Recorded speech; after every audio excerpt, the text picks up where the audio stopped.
Good day on Suffolk Ram. Skazz. Welcome to episode 2 of the 51 of the highly produced Ram Nerds podcast. Yeah. Really produced. Intros and everything. It's great. Intros and holding screen music. I know. Mate, I'm sorry. I'm still blown away by this. I was like, wow. No wonder I got put out of a job. Yeah, it does help when you've got your streaming set up in all already set up, so you have to reset everything every single time because all the mics change and what have you. Yeah, but that's part of the fun, man. Yeah. How are you then, Skazz? I'm still alive. Oh, that's good. Still alive. It's been absolutely fantastic. See? See? No, I've just had. Nope. Nope. Nope. Just fucking no. That's a big bucket of no. Right the fuck now. I did, and then I heard the dog bark, and then I said no. No. Bucket of. And you. Now I'm getting spaniel. Excuse me. Excuse me. How am I doing? Look, see this? It's my fucking hairline going. All What right. hair? Don't fucking do it. How are you, Ram? I'm all right. I've got some editing to look forward to by the sounds of it. Just pretend they're not here. That's what I do all the time. The secrets to a successful marriage, ignore them. Pretend it didn't happen. You hurt yourself? That's karma. That's what happens when you when you come in and you disturb the audio recording process, and you're like, hang on a minute, and then you go, don't edit that. And it's like, well, I wouldn't have to if you didn't come in and fucking words. There's words there. Bucket of no. Just imagine the Austin Powers scene. Yeah. No. Fucking zip it. Zip! Zip! Why'd you hurt yourself for? Why'd you hurt my wife for? Taking you to court now. Just abuse my wife. Oh. Well, I mean, you can if you want, but have fun. How are you, anyway, Ren? sorry, what? How are you doing this, Kaz? Absolutely fantastic, mate. I haven't played any games, so that's going to make this gaming podcast really hard. Well, we have played a game, didn't we? Well, yeah. I got to put my witting skills to the test. Is that really playing a game? Yes. No. You very much showed off. Go on then. Tail your victory march. Mate, that was oh dude, such a great game. Go on, Ram. No, you do. I've got stuff to talk about, so you can. It's the game with the stick men and the swords, and it's not stick fight. Nidhogg. Original Nidhogg. Mate, that game is so fun.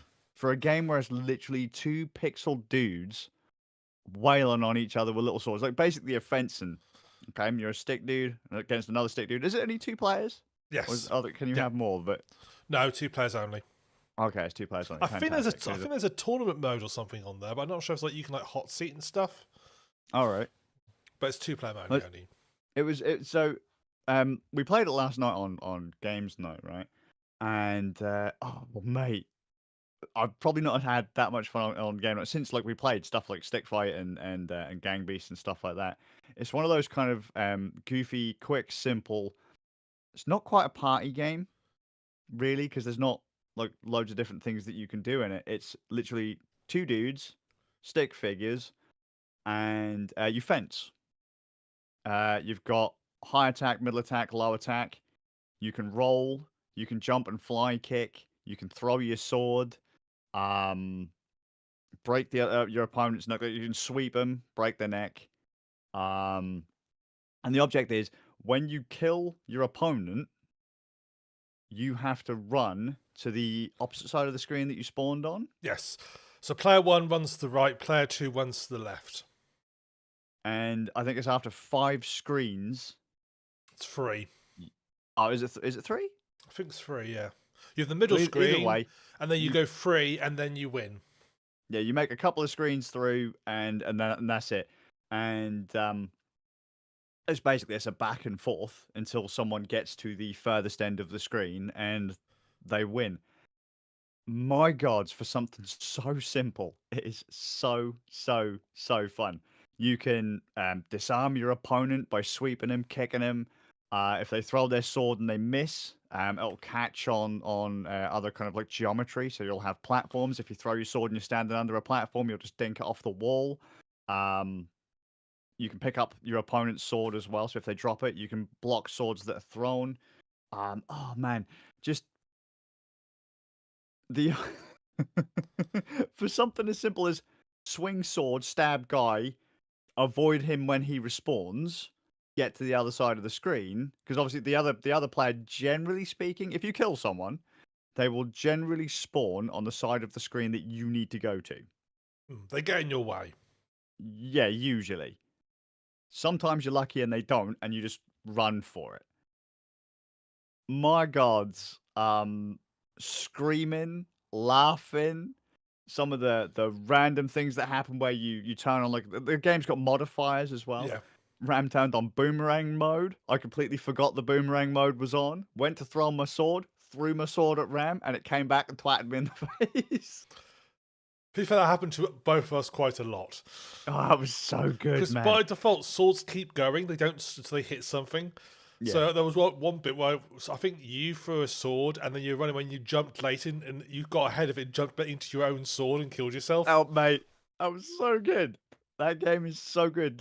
Honestly, just for a game where you just run about, kill your mate, and leg it to the opposite side of the screen. You could literally kill the guy once and sprint, and you could win the game. Completely dodge the fight and win.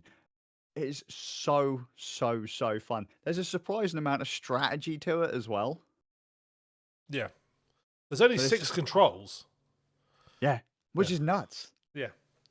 But it's basically combos in a way, but like really simple combos because it's it's jump, crouch, jump, throw, jump, fight, left, right, stand, sort of like crouch or put your arm and pull your sword back. Yep. And it's really straightforward and simple, and it's just and if you're really lucky, you get eaten by a giant worm. So good. Well, I mean, what more do you want out of life? Yeah. But you end up as Worm Chow. I thought the art style was very nice as well. It was. The levels, there were, I don't know how many levels there were, like 5? Yeah, 5 or 6, something like that. 5 or 6 levels, each of them themed slightly differently. Like you've got like a graveyardy kind of map, a cloud map, a castle-ish kind of map, and all it is like room, same like so middle room, and then each like on the opposite sides, the map will be exactly the same on both sides but reversed. Um, so that it's not that these levels are like overly complicated, but they are so cool. Some level, like one level's got like a conveyor belt mechanic. Another level, the cloud level. If you stand on certain parts of the clouds, they fall through. Which was actually kind of fun because that would reset the kill counter kind of thing. So if you haven't made a kill, you can't run to the next screen. No. So you end up on defense. And so if I made a kill on Ram or Ram made a kill on me and one of like the person who was allowed to run fell through the clouds, that would reset.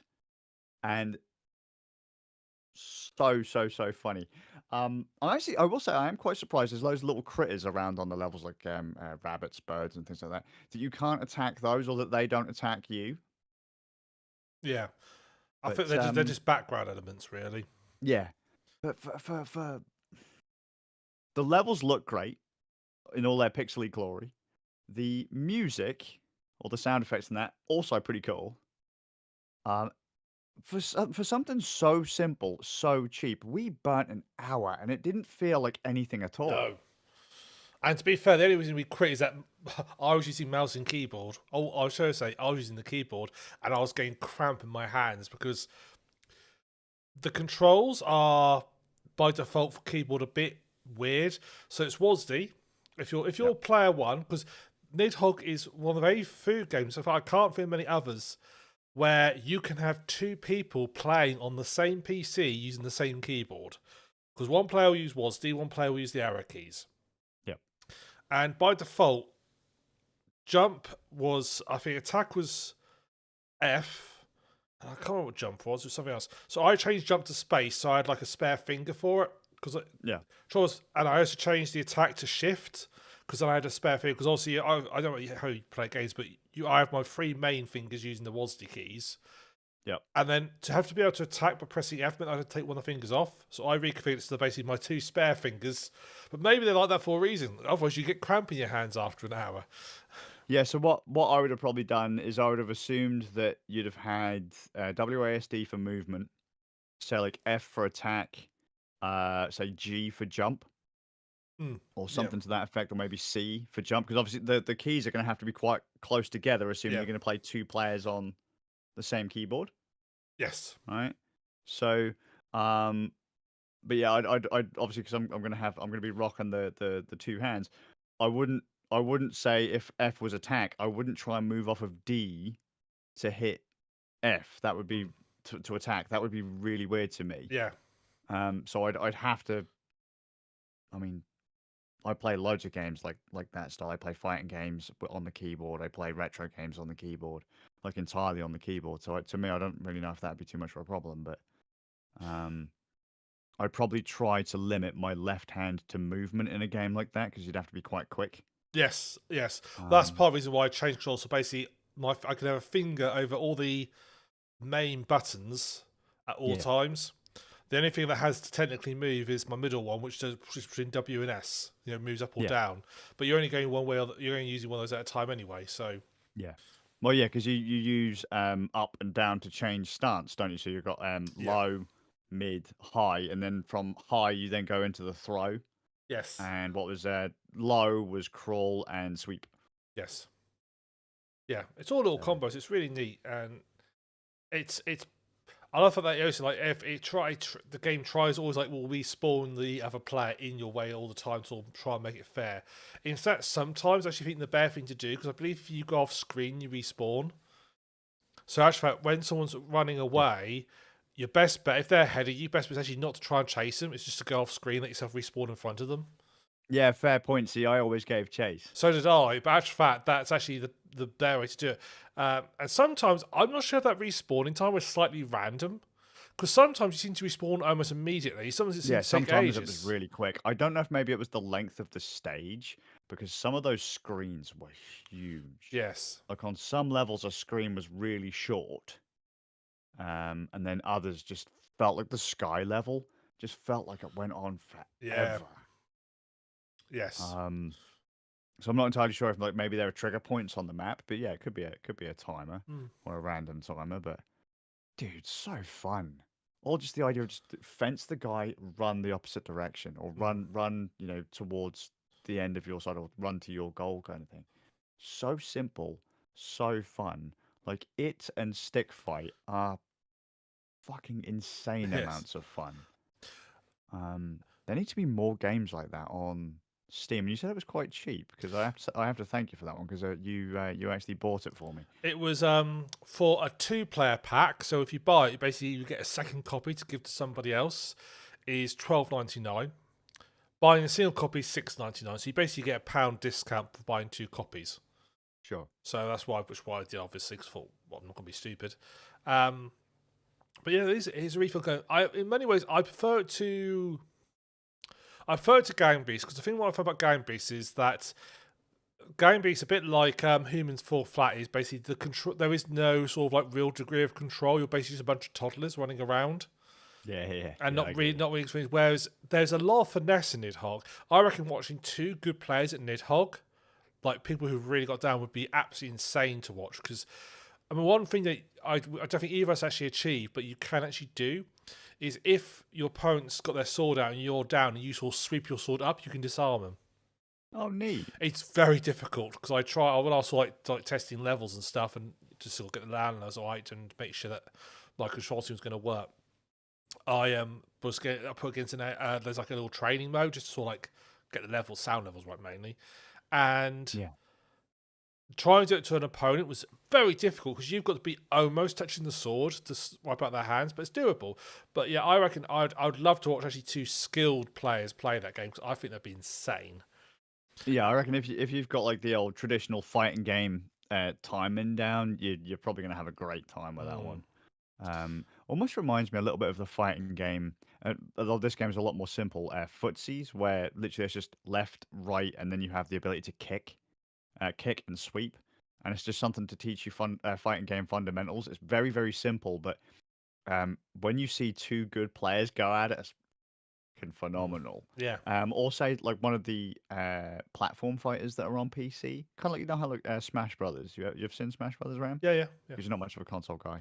I know. I've seen people play Smash Brothers, and Yeah. A platform fighter basically being you inflict damage on your opponent. The more damage they have, the further you can hit them. The goal is to knock them off the stage. When you see guys playing those games, and those are very, very simple games mechanically. Jump, left, right, duck, and then like a base attack, and then maybe a special attack. When you see people who are good at those play, fucking hell, intense stuff. So some of the most phenomenal gameplay comes from incredibly simple games because it's all mechanics, and I absolutely love that. I adore that, which is something I'm glad actually you brought this up, Ram. I'm glad we played Nidhogg yesterday because it's something that's kind of pissed me off of late.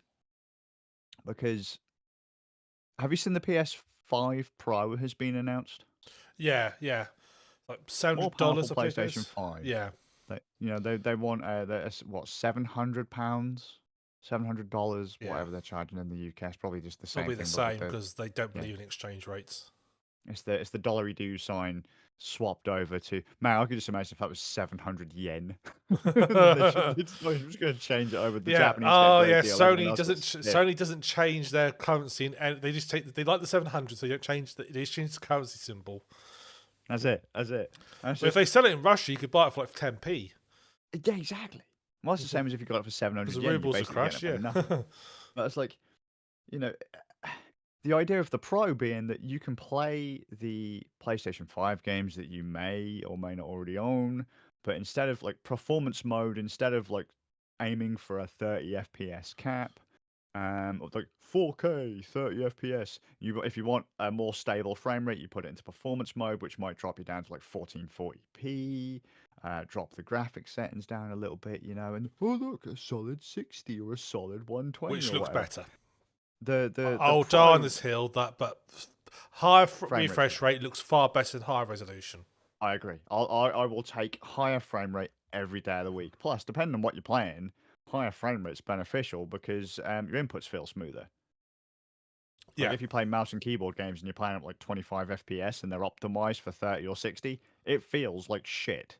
My one is this: you notice resolution differences on a static image. On a moving image, you notice Not so frame much rates. because you're not paying attention Exactly. to all of the things that are just Exactly. you know? So why would you want to have a higher resolution?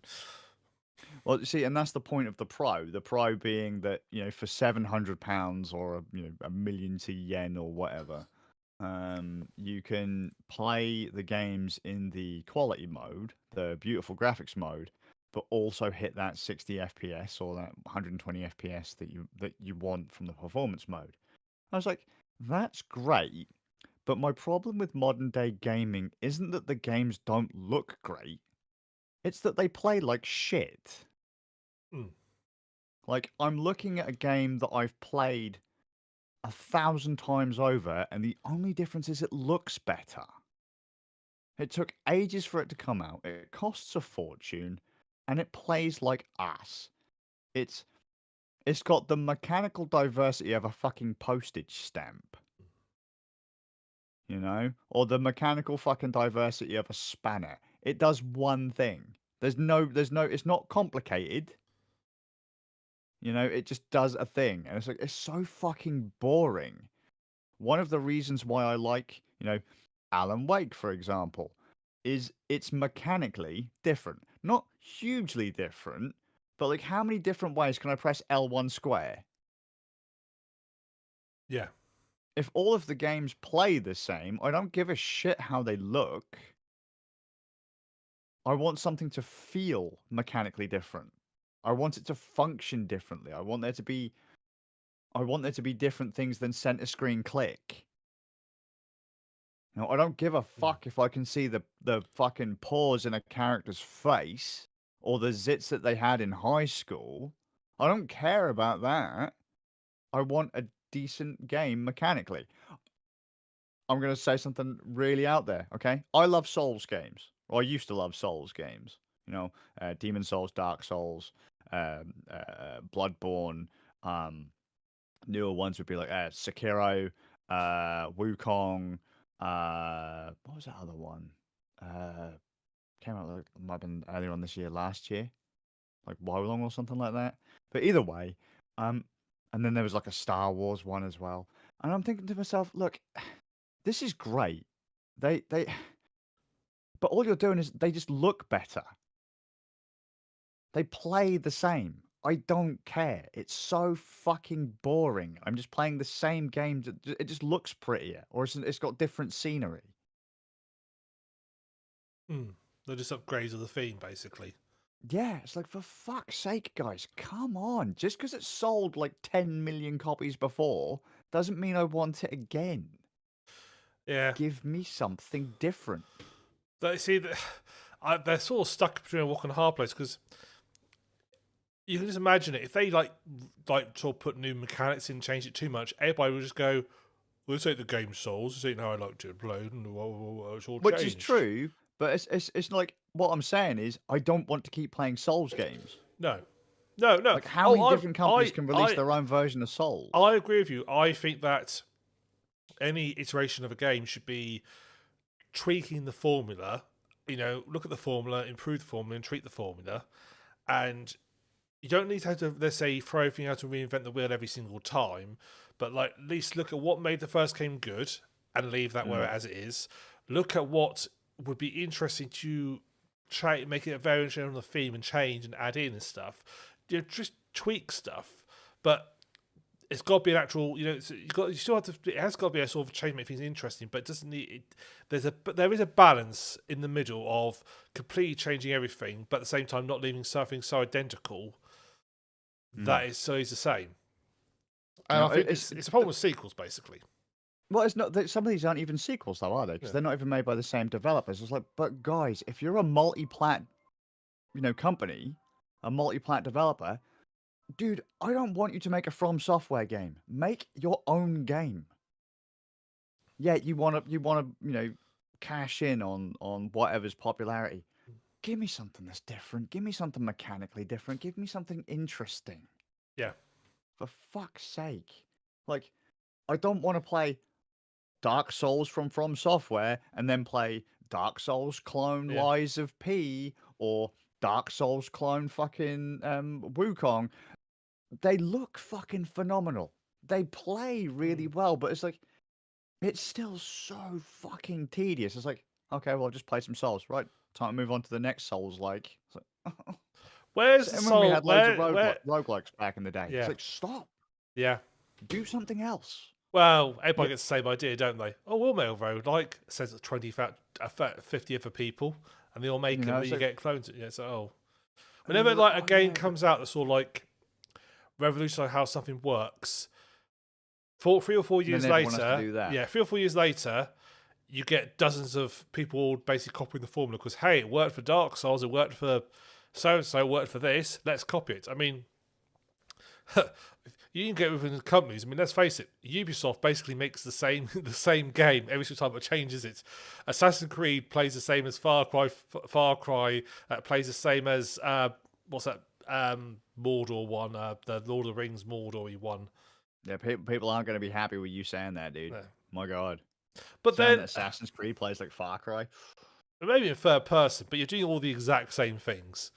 Go to map, unlock fucking waypoint, or climb something tall. Base. Climb that thing, come back down. Good job. Rinse, repeat. Yeah, I get it, and it makes me sad, dude, because gaming used to be so interesting. Where's the game? The Souls game where you have a microphone, you have to have a microphone, and the only way to swing your sword is to scream at it. That should be that's the I've seen people actually mod Dark Souls to be played with a Guitar Hero guitar. That would be absolutely nuts. I mean, well, you've heard of my dance mat / Doom mod I made. That'd be fantastic. That'd For be the fantastic. But PS2. you know, this is it. Can we stop focusing on graphics and come up with things that are mechanically interesting? You know, who gives a shit that the game runs at 4K 120? I don't give a fuck if my fighting game runs at 4K 120. I don't give a fuck if my platformer runs at 4K 120. Because you're now finding like gamers aren't buying the new games because No, we've played them all before. I Yeah, think but they're that's safe. That's a safe bet because mm, that sold for that company or that sold before. And we can't risk it because games cost so much. Then stop stop putting all your time into the graphics. yeah. Trouble is though that the graphics has become the yardstick for telling how, for a lot of people, graphics are sort of the yardstick for telling how fancy modern a game is and so forth. Let's be But honest, that's ridiculous. it is. Let's be honest. Every new console goes out. What's the first they present? The graphics. How Mhm. much better they are and so forth. That is like everything's Well, based on that's what Sony did. yeah, Graphics increase, frame rate increase, ray tracing increase. I don't give a fuck how it looks. How do the games play, motherfucker? yeah, Did they play fine before? Yeah. Well, then what the fuck do I want this for? yeah. Well, because you can have them look betterer. It's like, I'm ah, I'm gonna throw it out there now. Where graphics are at the moment, where they are now, you know, they're fine. They're they're too there. expensive for a start. They're good enough. Yeah. They're more than good enough. Um, they're it's diminishing returns now for graphics. I won't rehashing the same thing I've said again and again and again. Every Mm. console generation, the jump between graphics from each generation has been smaller and smaller and smaller, to the point where you can't really. It's almost virtually impossible to tell the difference between like a late PS4 game and an early PS5 game, compared to a late PS1 game to an early PS2 game. The jump was huge. The jump isn't there anymore. The graphics are Mm. diminishing returns, and We're not you saying that there aren't differences, but they're so trivial. unnoticeable when you're playing the game. Realistically, I I mean, mean, can I be honest? Actually, when you say that, Ram, okay, so I went into CEX recently with the family because, as you know, we've been picking up old PlayStation 3 games again. And I was like, okay, I want to get this game and this game. And I had a look on the rack and I was like, where's that game? But that game's on this platform, right? And I looked behind me to the next generation up and I was like, oh, it was on that one. yeah, Oh, okay. It doesn't really look any better than the last no, ones. And I think that's actually largely a thing that Steam has done to me because I look yeah, at my Steam library and like PS3 games, PS2 games, you yeah, know, PS4 level on the games, same PS5 level list. games are all on my Steam list. Yeah, And so now it's like, how do I know which one's which generation? Because a lot of them look the fucking same, I mean, you or look as at. near as matters. You know what I mean? I mean, some of the most beautiful games that I've played in the last 4 years. Green Hell, beautiful game. That's quite old Fantastic. Yeah. now. That's quite old now. Ancient now. Graphically it looks fantastic. Yep. Cyberpunk. I mean, that's not that old. Really, it's what 3 years old now. That's fucking ancient for gaming, though. It is, but that is more than good enough for where we need to be. We don't need, as you say, let's concentrate on the graphic. Let's concentrate on getting the games more thing. Don't worry so much about the graphics. And the fact is, it's now getting easier and easier to make those high quality graphics. When technology gets easier to make stuff, you shouldn't go, right, let's push the boundary and go harder. It should be, well, now we've got the boundary to make stuff, let's put those resources elsewhere in developing the games, you know, actually level design, so on and so forth, because it's easier to make the tech. Even like an indie game, even like a bog standard basic indie game, if it's made something like Unreal, looks really good. Because you just I will say though, to counter that, where we are getting to the point where games are starting to look great and we've got the tools to make them look great, games are also looking the same. Like in a lot of cases, so like, you know, you look at an Unreal Engine game, you can tell the people who actually put in the care to craft their assets and all this stuff, and then you've got all these other people who have got cookie cutter assets or like animations are still very generic. Like, yes. do you remember when Ark Survival Evolved came out? Yeah. And then like there were like 50 other games that looked just like Ark. I think a lot of this is engine based because I don't know you, but there was definitely. I mean, it comes in switches and waves, but I do remember there was a point like in the early 2000s you could always tell an Unreal game. Just Yeah. to, just Well, to you can now. yeah, You still can. and you could always Don't turn get a me wrong. Like source. Unreal is Yeah, a very versatile engine, but in a lot of cases, a lot of these games still look the same. Like a lot of yeah, the same actions, like a lot of the same survival games, pretty much functioned exactly the same as if there was just like a template. yeah. You That's know, again. the animations look exactly the same as if there was just a template. I feel a lot that this comes down to people seeing somebody who creates something that works and is popular, and then just copying it. Once All the way someone, down to the shitty animations. well, yeah, nobody cares about animations. That's the trouble. Is no one really Oh, yeah, but cares. see, that's the thing though. That's If the I see problem. a game that looks similar to something else I've played, I just Yeah, shelve it straight away. yeah. You That's know, or like if it looks like something I've played before and I didn't like it, I'm like, nah. I Like this could I be like I the think second I coming. hate to say this, I think animations are one of one of the very last things people think about because for such a Sad, long really. time, yeah, well, for such a long time in development and stuff, you don't need your characters to animate, Mm-hmm. and just up in the graphics makes stuff look so much better that people tend to think that animations are, I think, a bit of an afterthought. Not always, but I think in general it tends to be a bit of an afterthought. And people think, oh, do we really need to do a new walking animation now? We'll just get one off Anime.io, whatever it's called, and just use that. Your audio's gone. Yeah, your audio is gone.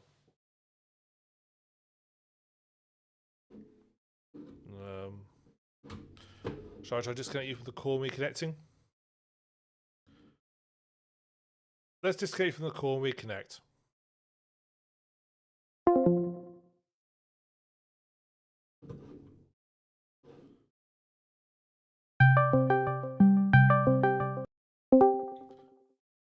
Speaky, speaky? Is that any better? Yeah, that's better. That must be a Discord problem, mate, 'cause it still said on my end that the sounds were coming through. Yeah, I think Discord's playing. I think Discord's having some problems. Sure. What was it? Oh yeah, we were talking about just buying the generic animation pack. Animations, yeah.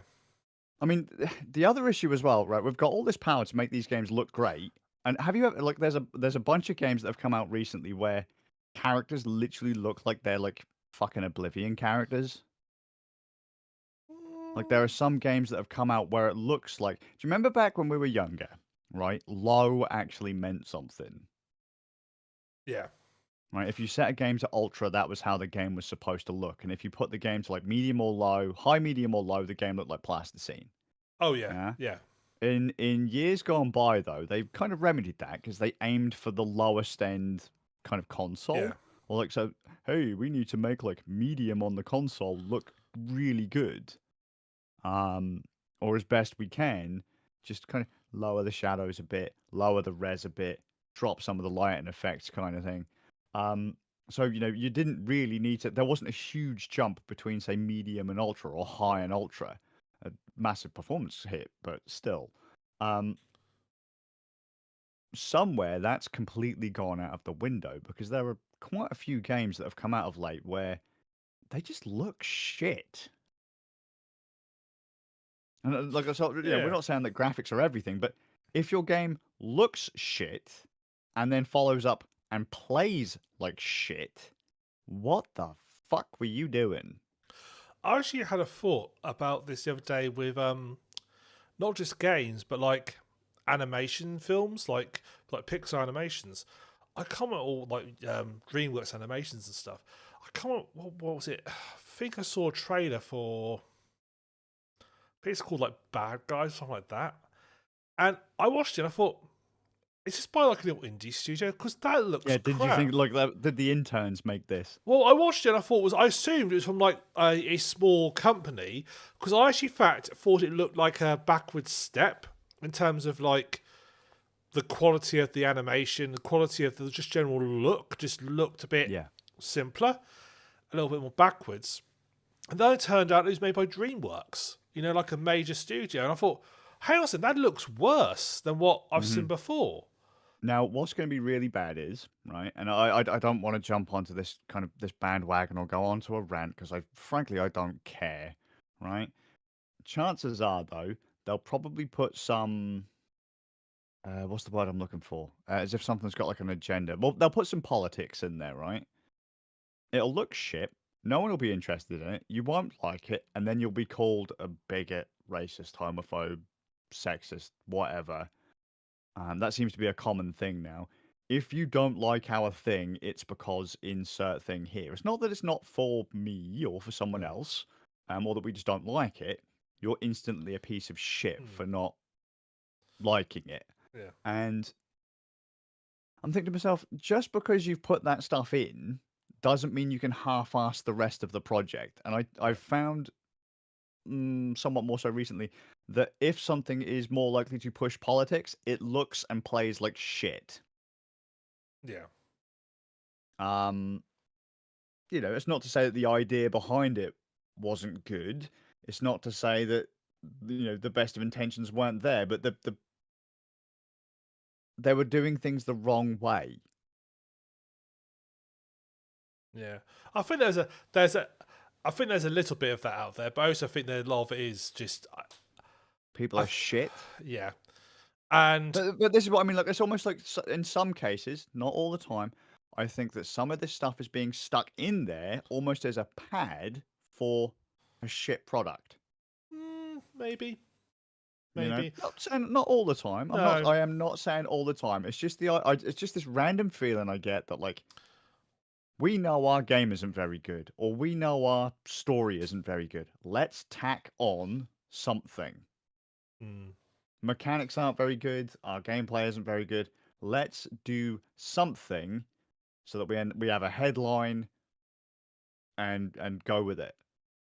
And I don't know, just sometimes I think it gives out the wrong message. You're fucking lazy for a start, and you're looking for a crutch. Yeah. And if you are trying to, throw out a message to, like, for example, Hogwarts Legacy. I keep beating this one. When they started trying to put politics, or like outsiders started putting politics into that game, you're just hurting the message for the people that it actually matters to. Yeah. It just don't do it. Just come up with a good product. I think in the case you should be able to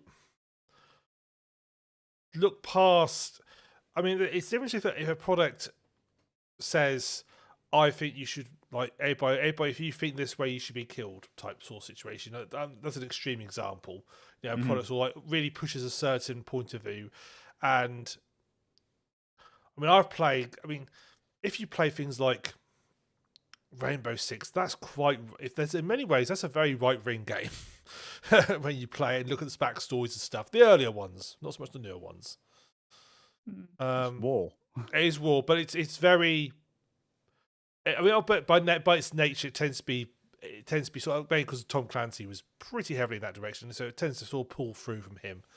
But I think you can sort of look past it. In the case of like Hogwarts West, say, okay, some of the things that J.K. Rowling said are abhorrent, but doesn't mean that you shouldn't disrupt. It's not J.K. Rowling's game. It's her world. It's not her game. Exactly. I recently watched through, and I just sort of thought I've never watched them. Well, I have. That's not true. I've watched a couple of them, but I've never watched them all the way through. So I recently, literally in the last month, I've watched through all the Harry Potter films.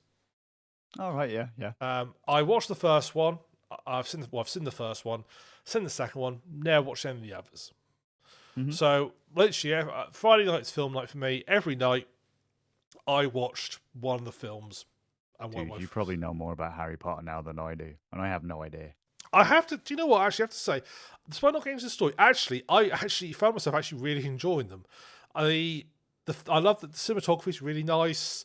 For the time, the sort of like effects are really nice, and actually the plot. I will say the effect work was pretty good for the time. Oh yeah, and the plot. I think we were still in school at the time, and the plot work was actually quite. The actual overall story was actually was decent.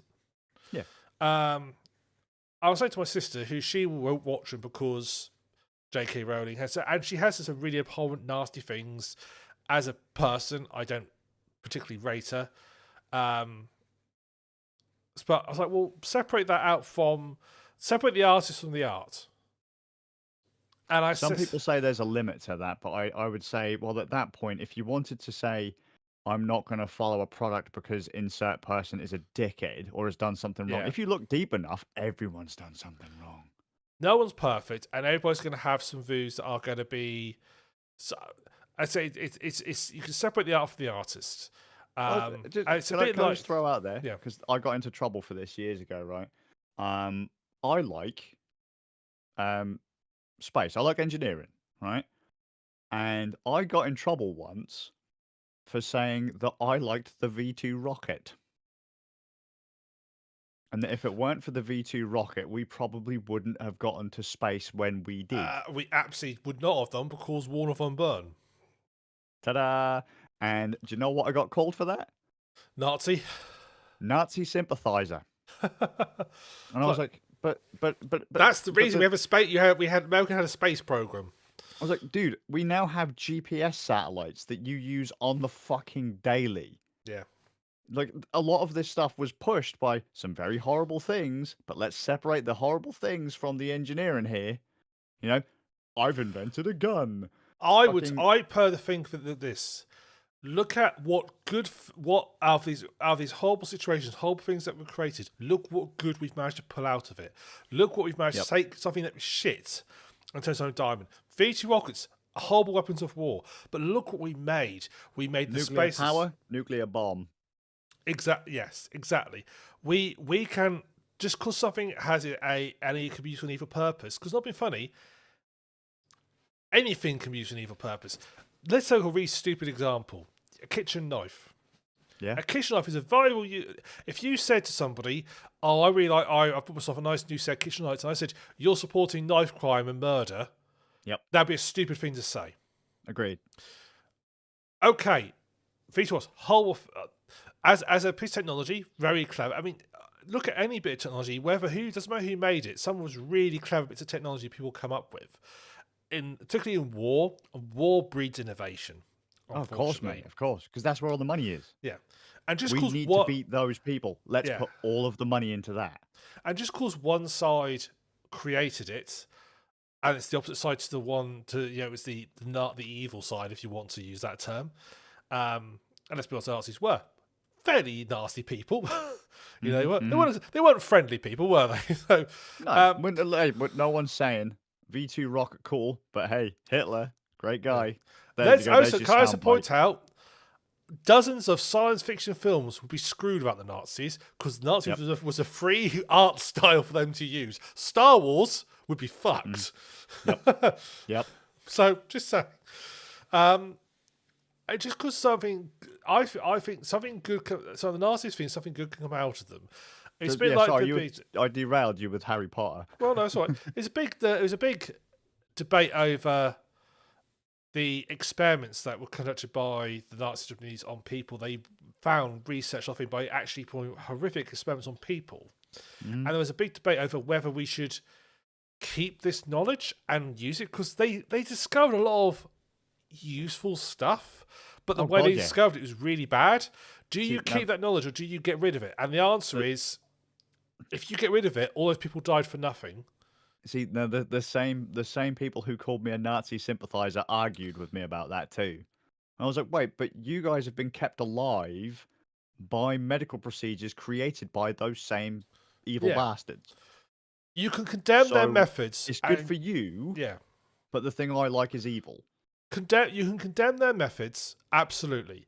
Of course. And we know it's not the way to do it. Of course, no one's saying that unethical experimentation is the way it should be done. If I were born at the time of World War II, of Nazi Germany, if they'd have won, well, I'd have been dead because I have a health problem.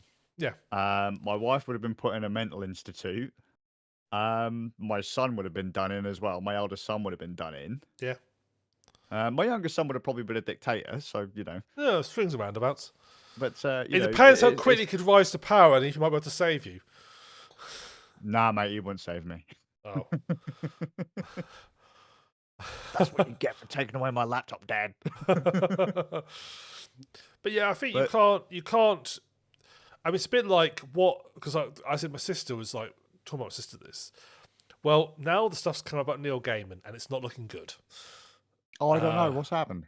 He's had numerous like women basically come up and say he sexually abused them, and a lot of independent ones as well. And it's all fairly. There was like a nanny he hired and stuff, and it's a lot of accusations. I mean, obviously nothing's proven yet. It's all still. We're still not. Nothing's been proven. It's all still court of public opinion at the moment. But there's been a lot of accusations. So park Now- that for the moment. Can I But it's just not great. 1 second? Mm.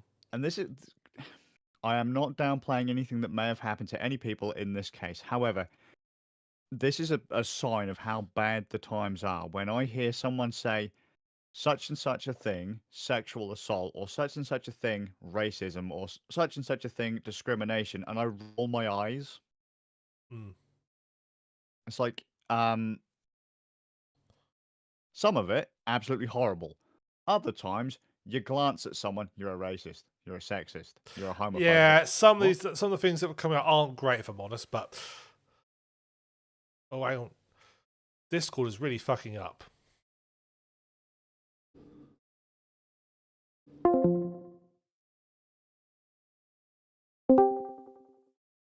You know, I've got sound. You got sound, yeah. That's on your end, dude. Let me see if I've got that rogue process has reappeared. I thought I killed it, but sometimes there's a rogue process that mucks things up. Where is it?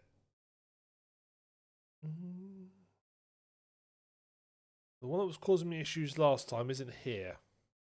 Dun, dun, dun. I don't know. I'll blame Discord. I'll keep blaming Discord. Cool. But yeah, so I said, well, you're not going to stop watching all the stuff he's ever done? Yeah. Up to you. It's like what we were saying the other week, and I said, look, if I were to, because I usually take the same kind of stance as your sister, in certain things. Like if I find that something is consumer against the consumer, I just like hard know it. But it's like at this point in my life, I'm thinking to myself, well, fuck, man, if I look hard enough, I'm gonna cut everything fun out of my fucking life. Yeah. Because it's not it's not if someone's done anything fucking bad. It's when they're gonna do something bad. Yeah. I mean, you got to think I had a fucking massive falling out with Steam years ago. Mm. Years later, GOG, Ubisoft, EA. I was like, well, fuck, man, what am I gonna play? You have to. I think what you have to do is you have to sort of like you have to unfortunately learn to bend a little bit, and you can still object to something, how something works and plays and so forth. You can still object to it, but you also have at the same time you have to accept that you're going to have to bend things because every company is not going to do something 1% what you like all the time. Of course, there are too many variables. Too many variables, too many people involved. Let's be honest. We made a big talk about Sony last week being in some ways very anti-consumer, and the ways they are. But Sony's a massive company, and what some divisions do. I mean, Sony have sued themselves in the past. Yeah, what some divisions in Sony have done compared to what other divisions have done, it's almost like condemning a bit like sort of J.K. Rowling. You're condemning a whole group of people, film process for one person. Which I think is wrong. If 99% of people involved in something are fine, but that 0.1% have caused the trouble, should you condemn the whole thing? No, you shouldn't. Hopefully not. Hopefully not. But that's people are very reactionary these days. Unfortunately, I think. Yeah, that's what I mean. That's kind of my problem. There's usually like a little grain of sand. Yeah. And it gets fucking tucked in someone's like, I don't know. Oh, mate, you got a bit of sand in your undies, and now all of a sudden it's the fucking thing that everyone needs to know about. It's like, dude, just chill the fuck out. Yeah. Like, nothing's gonna happen. I think Calm the fuck down. We're not gonna start rounding people up and shooting them in the streets over something like this. Just fucking calm down. And without sounding like an old man shouting at clouds, I do think it's an age thing. I think as you get older, you realise when you're young, you tend to be very opinionated because I was. And yeah, same here. And as you get older, you start to go, that stuff doesn't actually matter anymore. When you're younger, everything is black and white. Yeah. As you get older, you start to see the grey in between. Yeah. So I think that's what happens. I do think it's a maturity is a word I don't want to. It's probably the more. It's probably a semi-accurate word, but it sounds a bit of a dismissive word. But I do think as you get older, you do realise that the world's quite complicated, and you look at like any country, you pick pick a country you think's really cool and chill and stuff. Pick a country. If I look at its history, I'll find some abhorrent things they've done. Oh God, yeah, of course, of course. Pick any organisation you pick, I'm sure we'll find something shitty they've done. It's just the nature of the beast because they can't please everybody all the time, and there are going to be some things that people are going to fall either side of. But it's just life. It's just life. It's the thing that I say. You've got a list of 10 rules, and you've got an island with 10 people on it. Those people agreed to those rules before they went to the island. You either add on a new person or a new rule, watch the whole fucking thing fall apart. Yes. You know, which is unfortunate. As I say, I don't like the idea that even now I'm a grown ass man. Someone says, "Ooh, such and such a thing happened," destroy everything, and I roll my eyes. Yeah. It's like that's not the way it should be. But because so many people get so up about it, it's like, is it really that? Is it much so of a people go, or problem? is it just that there's more exposure to it now because everybody can post on the internet? Yeah, that is the problem. The volume has been cranked up. Yeah, I don't. We are now drowning in a sea of shit posting. Yeah. Yes. Everyone has got an opinion. Whereas once upon a time, right, the internet has given the world, right, the idiots of the town have been given the ability to scream at the top of their lungs and we have to hear it. Whereas Yeah. once upon a time, they'd get on their soapbox and everyone else would just say, shut the fuck up, and down they go. Yeah. But this is why I still think social media is the worst things to ever happen. no, I agree. I do. I largely agree. Because you just find that the cesspool of humanity, whereas like a couple of patches here and there's a scratchy bit there, there's a sore bit over there. Now they're all just pooling together and getting louder. The trouble is that in the past, if you had a group of people who were, and and truthfully, this is also, this is a double-edged sword because it swings both ways. In some ways, it's allowed very good things to happen, but sometimes very bad things to happen. In the past, if you had small groups of people with some stupid ideas, they tend to keep to themselves because they couldn't talk to anybody else really. This is what I was getting at. But the trouble is now they can all connect. That's both a good thing because it allows small groups to make better changes to the world, to organise and so forth. It's also a bad thing because it allows things like anti-vaxxers to suddenly propose their shit everywhere. And there are still people talking about and let's just say, again, with through medical science, there have been some really horrible fucking things happen through medical science. Yep. Right.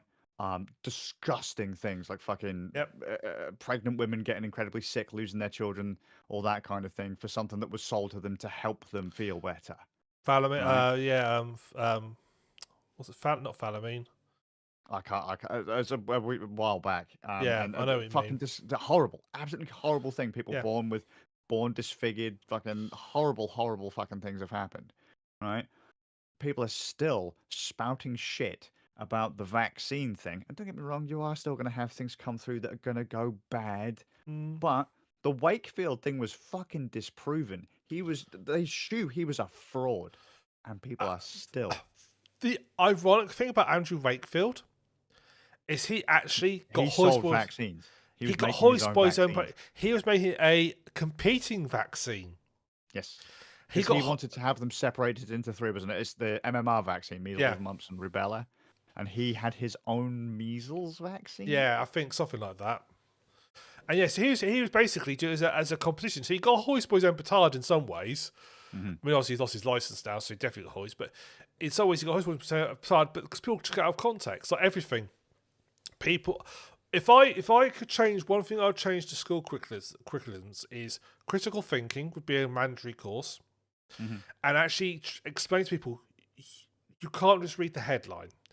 You've got to read what it says. You can't take things out of context. And don't just read one version of it. No. Because anyone can spin a story. And when it comes to research, look at people actually who are skilled and trained in that research, not Barbara on the internet. Don't read the blog. Yeah. Not Don't anyone. read the blog. Read the actual. Yeah. anyone can start a blog. Anyone go on the internet and post nonsense. I mean, let's face it, we do it every 2 weeks. Yep. Damn right. And just learn to think a little bit about these sort of situations and change them up. Yep. Oh well. I'm going to go off my soapbox now. But did you enjoy Harry Potter? I actually, do you know what? I did. Alan Rickman steals the whole thing.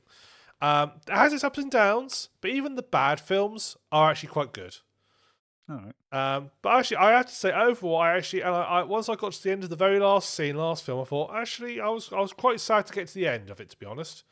Are you now tempted to play Hogwarts Legacy, or? No. I might do. Maybe someone might pick up on a whim, but I've got no. I've got the story has been nicely closed off for you. It's more like I got to and go, that was a really good set of stories. I really enjoyed the films together, but I have no real desire to go any further. I'm not going to buy the books. I'm not going to look at it. I've got no desire to go further. That's the thing that when you and I were talking about Small Gods. Speaking of Neil Gaiman, the Neil Gaiman Terry Pratchett's book that became a TV show a few years back. And I didn't know Small Gods was you mean Small? Do you mean Good Omens? Oh yeah, sorry, Good Omens. Sorry, because I thought Small Gods was Terry Pratchett. A different Pratchett book. Yeah, Good Omens. When they announced that they were going to do a season 2 of that book, I was like, no, I've had enough. And you were like, yeah, but why? Because it's a good story. It's like, yeah, but the story's over. It's done. Yeah. Now they're just making shit up to make another TV show. Yeah. I'm like that. I have consumed the bit that I wanted. That's the bit. That's the thing. So, like, for example, Harry Potter, they have released the books. They have released the films. I don't give a shit about much of any of the side material. Yeah. I don't care. It's done. That's it. Done. Very rarely will I go, oh, I'd like to see something. If it was written with the side material in mind, or produced with the side material in mind, then maybe. But in a lot of cases, I just can't fucking stand it. It just feels like pandering, milking, fucking. Yeah. Just stop it. Yeah, there are. I mean, there are some series have produced really good spin-offs from others. Some not so much. I mean, perhaps the famous one is Star Trek, because I still think Star Trek Deep Space Nine is the best Star Trek, which is technically a spin-off of the original series. Quite a few people actually say that, though. I think actually, at the time, people thought it was quite boring, but actually, as people, again, I think as people got older, they actually realised how much of a trendsetter it was, and how many things have sort of copied it and set how many sort of things. And actually, that's almost on the space station, isn't it? Yeah. Yes. Yeah. So what made that interesting was the people were stuck there. When something came that was nasty, they couldn't go anywhere. And it also introduced into Star Trek properly. I mean, there were some like sort of story arcs in earlier Star Treks, but they were like 1 or 2 episodes. They weren't proper, or like sort of a follow-on episode, not a proper story arc. They sort of followed on. This actually introduced proper story arcs. I mean, literally last season, the last 6 or 4 episodes are basically one long episode split up.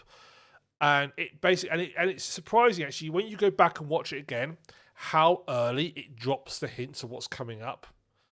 Yeah, and that's a reason why a lot of people won't watch films and TV shows with me, because I make notes, and then some of my friends play a predict-a-thon game. It's like, how quickly will I predict the end of the film? Yeah. People don't like watching films or TV shows with me anymore. No. Deep Space Nine was a very good progression of story arcs. Did it have twists and turns along the way? I would actually say it didn't necessarily have much in the way of twists or turns along the way, but what it did have, but you don't necessarily need those twists and turns to tell a good story. And it told a good story. And that's what I enjoyed about it. And it's something that other Treks have tried to copy, but not quite been so successful. But a lot of series have been. The showrunner of Star Trek went to go on to make the reimaged version of Battlestar Galactica, which basically copied. I mean, that's all for like crashed a little bit, and towards the final season, it somewhat crashed under its own weight. It got too complicated, and they were struggling to sort of tie it all up. But it's still a good series nonetheless. But I think, I can't remember what my point was going to be, but it was an important point, I'm sure. After this, There you when I edit this again, I'll go, oh yes, that was my point. I was supposed to be talking about separating Artists from artists of the foot, yeah. But I Yeah. don't know how I got onto that, but oh yeah, we'll talk about spin-offs. Won't we? Talk about why some spin-offs were why spin-offs are series and so forth. But yeah, just to say, Harry Potter was surprisingly good. I would actually recommend people watching them now. To be honest, I used to dismiss them. I dismissed them completely out of hand because I never got into the books. I think I got given a book at one point and I couldn't get into it. Yeah. I feel weird about I couldn't get into it at all. But actually, going back to the films, actually watching it. Actually, do you know what? Credit where credit due. These are pretty good, and it's got like nearly every old British actor in it because all the teachers are like just you'll go, oh, there's that guy from that TV show all appear in it, which is quite funny. Yeah. And of course, I think Alan Rickman steals it.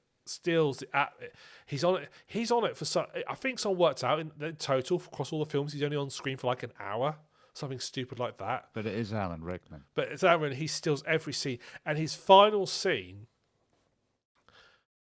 Spoilers for Harry Potter. I know Luke will never watch. Skazz will never be watching this. No, never. So mate. No interest. So spoil. But it turns out. So in Harry Potter, Alan Rickman plays Professor Snape, who's a bit of he's a dickhead. He's really arsey, nasty. He's a bully. He's every teacher you've hated through high school.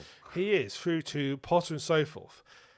Turns out he was a bully because he was basically he'd been involved in the bad guys organization right from the start, and he sort of like turned and realized that it was bad. And at the first sort of bad experience, he turned and sort of like went nice. And then when the bad guys started to come back, he basically was instructed by Dumbledore to get back in there. So he had to be an arsehole the whole way through. And some of it was born from actual genuine bit of resentment. But he was an arsehole all the way through. And basically it was deliberate. He was basically playing the most dangerous game. He was being undercover. When he finally gets killed at the end, he's sort of having his little death scene. And how he sees them. Alan Rickman literally just changes his expression on his face, and you see a completely different character. And you realise this is the character who Snape actually is. And he's been putting on this facade the whole time, just because he had to. Mm-hmm. And it's like you can literally see the change in it's like a different actor sitting there. It's like finally, there's like it's the end. I can just let go now. Yeah, finally. Yeah, he does. There's a real good video. There's a YouTube channel called Cinema Therapy where they basically have a psychologist look at character arcs in films and stuff, and they do a 2-parter on Snape. The first part is basically they have a series where they like look at villains and they look at heroes. The 2-parters, the first part is they look at Snape as a villain. The second part they look at Snape as a hero. And they show basically it follows on the film, and it shows you the difference and so forth, what he had to do, and they just really break down how quickly he just changed his personality. It's Alan Rickman was incredible. Alan Rickman was one of the biggest losses to the world, I think, in last. Wonderful actor. Yeah. Wonderful actor. Yeah. He just stole every film he was in, right from Die Hard all the way to everything he's been. He stole every film. Mm-hmm. So sad. I was so sad today. He's no longer with us. Mm-hmm. No. But yeah, watch Harry Potter. It's actually quite good. There you go. Just because it has J.K. Rowling attached to it doesn't mean you have to shit all over it. No. Think of all the the stars it sort of made and so forth, and well, yeah, as you said, it had all of the old timers in it, right? From when we were kids, like they were all the big stars. I wasn't they're big stars, but there's lots of them on it. So. No, some of them were. Some of them were, yeah. Some of them were, right? yes, and definitely. Then all of a sudden, it catapulted these young kids. They are now the big stars of the now, or some of them are. Well, Daniel Radcliffe, he basically just does whatever he thinks is a fun film now. I mean, some of these films he does. I mean, some of the films are quite very hit or miss, but he clearly just does them because they're fun. I mean, have you seen Guns Akimbo? Not? Have you seen Guns Akimbo?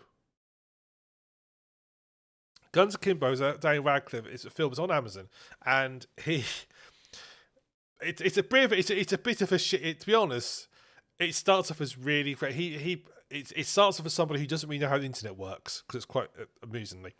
Because it starts off with he's meant to just be like a really bad. He's like his character's like he just basically like enjoys being just a troll online, and he like sort of like puts really. But the trouble is, the people writing the film don't know how nasty actual really nasty trolls can be.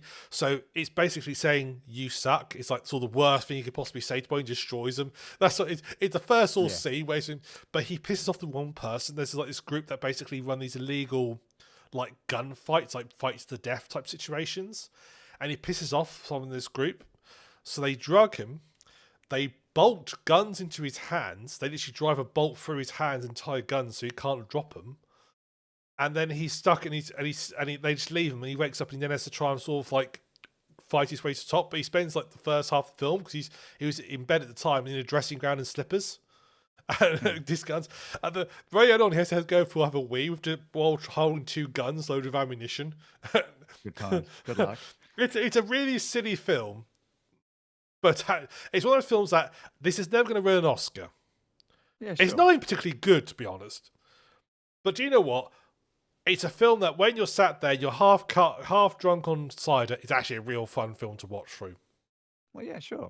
But he just does fun stuff. Robert Grint, do you know what he does now? He owns an ice cream truck and just goes around puzzling and just gives out free ice cream. Yeah, why not? And then, oh, come on, what was the one who played Hermione? Was it Emily Watson? She's probably, in air quotes, been the most successful in that she's done Disney stuff. But I actually think she's actually really got that good an actress, to be honest. The stuff I've seen. But anyway, talking too much about Harry Potter. Take your politics out of your fucking game, at your development studio. Please stop using it as a crutch. That's what we're saying. Stop focusing on graphics. Let's get some good mechanics in your games. Watch as sales start to go up. Oh, watch as development costs go down. Yeah, let's be And honest. sales Development go costs are unsustainable at the moment. So that's Of course. that's a rant we've had before. I think that's also partly why you're starting to see a lot more politics in games, because there's funding for it. Yeah, maybe. I'm not so sure about that. And why games are so shit. Just give me a give me. I give me a think the fucking- more reason give me an games are arcade shooter. I think games are more shit because they say everybody just tends to everybody sort of something successful, so everybody copies it. We've peaked it. It's shit. I think you get these little peaks and troughs. Anyway, talk about a game that isn't shit. Well, maybe shit for some people, but not shit for me. I'm still playing Empyrion Galactic Survival, Skazz. Fucking hell. I'm now pushing 80 hours in it. Now, last time we spoke, I was on about 50 hours, and I then started building my capital ship. Do you know what's really bad? You play more games than me, and I used to live stream every day. Yeah. Well, I'm calling it now. This is Rams game of the year. If it isn't, it's fucking lying. Flat out. it would have to do something really nasty to me to really to stop that happening. But so last time we discussed, I had started building my capital ship, and I showed you some photos of it being like half, like the middle section half constructed. I said to photos. 30 hours later, I'm still building it. Can I just throw out there now? Right, here you go. Your Rams game of the year is going to be a game where all of the main characters. It's going to be a game based on a quadriplegic baseball league. I can do. That's going to be it. Rams going to be like, yeah, man, it's the best game ever. Might be. You never know. It could be. Quadnauts might be great. Could be. Right, let me send this to. Oh, can I upload 10 Tie it in files with at some a Blood Bowl. And then we send those to Skazz. And we send the second set of photos to Skazz. Oh my god. And the final set of photos to Skazz. Some of those, fucking hell. Some of those pictures are quite nice though. So Skazz has got images of my. I mean, listen, I won't pretend my ship is not going to win any awards. I'll get that screen back up so people can actually see Skazz's That's a big skyboat. Nictopia 7. Mate, that's oh mate, that's terrifying. It's absolutely Ram showed me a picture of the side of his big old space boat, and yeah, it's got Nictopia 7 written on the side of it. I'm like, oh no. Like, What could possibly stay go the wrong? fuck away. We've used the weakest material to build this. That's not true. It's actually used quite strong material to build this. Moderate material to build this is probably the best thing. It's made out of crushed hopes and dreams. Yeah. But it's like I'm quite pleased with my first go, and I'm pretty pleased with how it's turned out. That's his first go at 80 hours. Well, it is.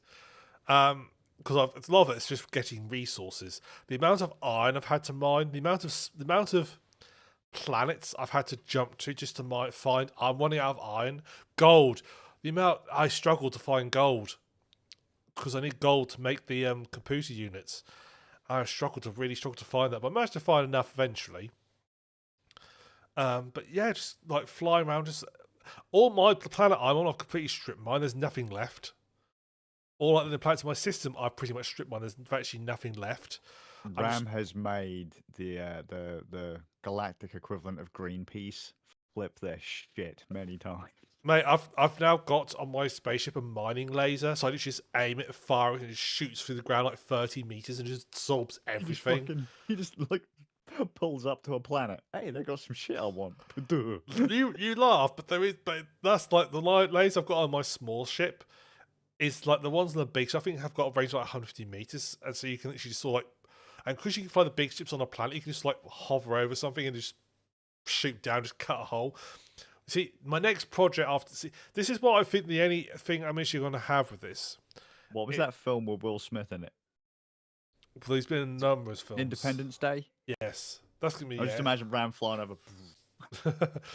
Well, this is what my biggest fear that's going to happen in this game. That, I'll contact Will Smith and say, hey, yo, mate, you're going to go up against Nictopia 7 in your latest film. Well, he won't stand a chance. My biggest concern I'm going to have this game actually is I've got my project. This project I've really dedicated a lot of time to. Like nearly half my gameplay is now dedicated to this project. Oh, God. Am I going to finish it and go, huh? Well, oh, it's done now. But I've got a new project. My next project is, once I've built the ship, is I'm going to try and I'm going to see how deep I can go down to the Earth. Because I've got my lasers. I'm going to sort of like trying to build like I'm going to go full like sort of like journey to the center of the Earth type situation and try and build a space that's got like all the mines I could just like go straight down. I'm just going to see how deep I can go. Because I'm curious actually, because the planets, I want to know how they do the planets, because the planets are round, but I'm guessing they must like the gameplay.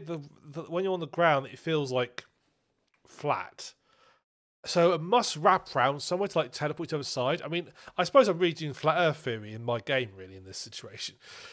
But I'm kind of curious if they're not, because you can fly around them, you can see they're round.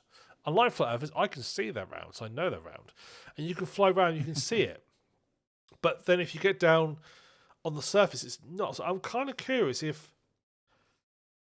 how far can you go down deep? How like can you just like go down, like cut across and like come out on the surface again, like you would on, because on a sphere, if you go through at one angle, you will eventually come to the surface again. I'm curious to see how they've done this and whether it's just like a really good trickery that makes it look like the planet's round when you're high up, but then as you get down lower, it actually becomes a flat plane. I'm interested to see how they do it. That just makes me think of the tricks they did to make like Doom look 3D. Yeah. You know what I mean? Well, that's what I'm curious about. I want to see what they've done. I want to now sort we of know like how Nictopia 7's going to end. I want to sort of like, why is Nictopia 7 your spaceship underground? Well, I was trying to get to the other side of the planet. You could have built a smaller ship. Parked it, mate. I wanted a bit of luxury. I have had a couple of times where I've been like with my mine laser, I've sort of like dug a hole into somewhere, flown into it and got stuck. And I had to get out of my drill and like cut a hole in the sea. I honestly, I should take you photos of the sways of land I've just destroyed with my mining laser. Because because obviously it's indiscriminate, it just hits anything, takes everything. But yeah, my ship is good. It's 3 stories. It's got 2 landing bays. It's got a pool. It's not got a pool, but it's not got a pool because you can't have water blocks, unfortunately. It has got a big engineering room. It's got a nice sort of canteen. Is this Nictopia's version of fucking Cribs? Yeah, it's got a canteen. Yeah, it is really. It's got 4 luxury apartment suites, which aren't. And now this, I will admit, was a slight design planning on, because they're the only, apart from like so the canteen, the bridge, and like launch areas have got windows outside, so you can check to see if it's clear before you launch. And the bridge kind of needs a window, otherwise you can't see where you're going. But I decided that the sort of like staterooms like you have would have windows in them as well because it's like a bit nicer. But I forgot I was going to I forgot I was going to build the docking bays right next to them, so the window looks straight out of the docking bay. So just a flat steel wall. Good job, man. Good job. Good But job. I'm quite pleased with my little dock. I've got a nice little landing bay which is you can land in and so forth. It's really cool. I've took it for a little fly around, not far, because I forgot to put thrusters on the top, so I could go up but not down. So He's always talking to me about how fantastic Newtonian physics. Like, oh mate, this game's got Newtonian physics. well, fortunately, Ram, you well, I was okay. I'll tell you what, I was okay because I was still on the. I haven't actually left. I haven't actually gone to space with it gravity yet. brought you back down, did it? Yes. Because the trouble is, by default, the thrusters will push down all the time and stop you, just keep you hovering. So what I had to do was switch off the ship, everything, let myself fall, but switch it back on again before I crashed. I did about half dozen times so I could land. For the people who are not watching at home, Skazz has now got his hands in his face in his hands. No comment, mate. No comment. It's like, no fucking comment. I mean, it works, but mate, I mean, it has worked. I mean, the thing is, the spaceship that Skazz is seeing is not finished yet. I'm sorry, that's the equivalent of dude pump the brakes. I was like, Ram, why didn't you just? To be fair, mate, just fix it. To be fair, an old-fashioned brakes, you'd have to pump the brakes on the old-fashioned system, so you did have to. New one's very best. No, I just mean like the brakes don't work unless you pump the brakes. Oh right. Yeah, it's. Look, I will admit there was something that I did realise my mistake pretty early on, and I will rectify it by putting some thrusters on the relevant parts of the ship to make it work. Is that going to be another 80 hours in? Probably, although I think I've got the majority of material I've got now, and luckily all I really need now is iron, and iron is like really abundant, so that's not so bad. It was things like gold and zirconium, which is really awkward to find. There's like one planet I found with it on, and it was all guards, so I had to be really careful to steal it. And I'm quite pleased to get into space. I can see myself actually after sort of like getting into space and actually. I mean, I've done like one of the mini side campaigns now. There was like a set of story missions. Like there's like each faction will have like a little set of like 5 story missions you can do. I've done one of those. But I can see myself getting to a stage where all I want to do is fly about. I can see though how people have like putting thousands of hours into this game. I can see it because if you do it properly, you have to find the resources properly. It's bloody ages. But if you can Did you know that there's probably going to be a whole bunch of people going, I'm not going to cheat, I'm not going to put it into creative mode kind of thing? So, yeah, no, I didn't. I've only... There's going to be a load of people like you who are just like, no, I've got to brute force this. I've got to do it. Hence why it took me 30 hours to build my spaceship. And I've still not finished yet. You better get at least another 30 hours of use out of it. I'm nearly at the stage now where I've nearly finished fitting it out. So the lower hydroponics decks need a load more units to grow stuff in. I've built all my various sort of like sprouting plants. So I can start planting them, start growing food and stuff I need on the way. I need to get more content. I'm basically now equipping like weapon systems, shields. I'm sort of fitting. I've done the structure. The structure is there now. It's complete. I'm now doing the fitting out. I've done some fitting out, but I'm sort of working through the rest. I've got engineering sorted.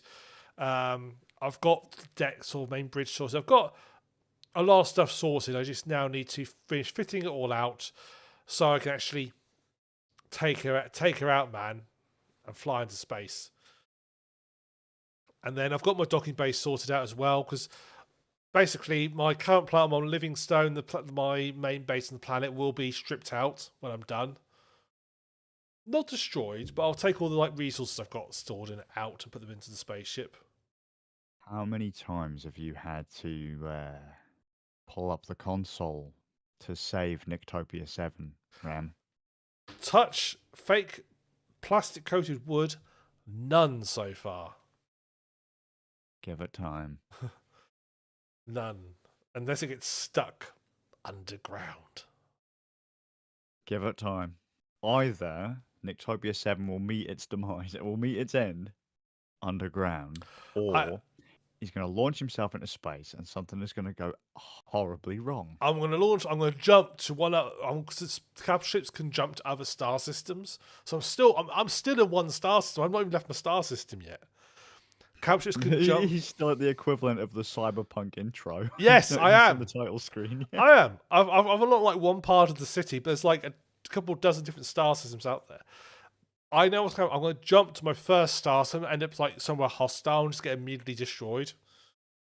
I can feel it happening. I can't. That's why I'm investing heavily into shields. I've got a nice shield generator being built. Oh dear. Oh dear. But so little projects I want to dig through the earth. I want to build a missile silo.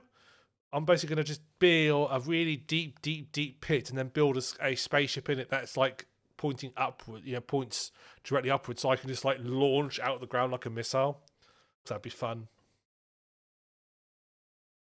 I really wish though, and this is one thing I really wish the game had in it. There is no where your engines, your thrusters are either full power or not. There's no thing in between. So if you need to put my little cargo hopper needs powerful thrusters when it's loaded up because it gets quite heavy and stuff and accelerates well. But when it's empty, it's really, really flighty. And there's no way to reduce the power of the engines. I kind of want to be able to reduce the power to my engines, say only 10% more, so I can sort of control how fast it's going. Because I think in a capital ship that could be quite deadly. Arrays, maybe? Arrays? Yeah. Oh, I suppose you could do that. Yeah, you could set multiple ones and switch them off. That would work. But my capital ship's got literally 2 engines on it pointing forwards, and because they look, only technically needs 1, but it looks silly, so I put 2 on. All right. So my option now is just to make the ship heavy enough that they need it. All right. So that's probably option 2. But I'm still having so much fun. Just fly about mining stuff and gradually building this, watching it sort of gradually come together, and watching as you sort of form it all, and sort of you sort of see it all building together, and you go around because I can now I've got my little decoration there, so I can go around and paint all the walls and decorate it all and make it all look nice, and it's oh, this is cool. I'm watching that all happen is really, really rewarding. I can see myself after sort of doing my little projects. I can see myself going then loading up a creative mode, just building things for fun. Not having to worry about it. I could just say I've got so many ideas. I want to build Titanic 2, and have a ship that I can just sort of crash into icebergs in space. All right. Starship Titanic. Let's go. Yeah. I want to build I've got an idea of building one, because the game can't do, because it's a voxel-based game, everything is in squares. You can't really do round things in voxel-based games. It doesn't really work. At least not to the way you can connect things together properly. But I want to build a big sort of floating hive city type thing. So I want to basically build a big structure that's top's all made of glass with engines underground hidden away, and then I'm going to build just houses and stuff underneath the glass. Yeah. So it looks like you're walking around like a nice little housing estate, but actually fact you're underneath this in the spaceship just floating through space. And it'll be hilarious to the point someone shoots one of the bits of glass and blows it and it all decompresses. Sounds great. Yeah, I've got so many sort of like creative ideas in my head that I want to build. I can't wait to have a go and do it. So, yay. It'll be so fun. But yeah, hopefully, next podcast, Nictopia 7 will have had its maiden flight. Place your bets. You got to put up a poll. How did it all end? And what think will happen every is, option will before be the badly. podcast, I'll come on board, I'll come on, and there'll be me looking really sad.